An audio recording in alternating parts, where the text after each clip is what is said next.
Arkadaly gahrman serdarymyzyň ösüş maksatnamalaryny durmuşa geçirmekde döwletiň we jemgyýetiň bilelikdäki tagallalarynyň ähmiýeti atly maslahat öz işini bölümçilerde dowam etdi. Türkmenistanyň halk maslahatynyň prezidiumynyň jenleri boýunça maslahatyň şäherlerini gender deňligi ýurdumyzda zenandaryň hukuklaryny gorumakda anyp balyan işler ata-babalarymyzdan gelýän dünýäni soluk zenandara bolan sile hormatyň berqara döwletiň täze ýamynyň galkynjylygyny türkmen halkynyň milli lideri Türkmenistanyň halk maslahatynyň başlygy Gahrman Arkadamyzyň beýik başlangyçlary hemde hormat prezidentimiz Arkadaly Gahrman serdarymyzyň taýda tagallalary esasynda hasa dawralan ýanynyň adım futnamalary hakynda talip ýaşlara gurrun berdiler.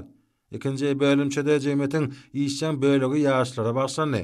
Watan söýüji ýüregi joşgyny zähmetýär ýaşlaryň durly ugurlarda bilim alyp zähmet çekmekleri, okyp başlandyklaryny kämilleşdirmekler üçin döredilip berilýän mümkinçilikler, döredilýän amatlyklar barada pikir alşyldy. Bölümçe maslahatyň ahyryna gatnaşanlar türkmen halkynyň milli lideri Gahrman Arkadamyň hemde hormat prezidentimiz Arkadaly Gahrman serdarymyzyň janlarynyň sag ömürleriniň uzak, ýyl ýurt bähbetli işleriniň hemişe rowaç bolmagyny arzu etdiler.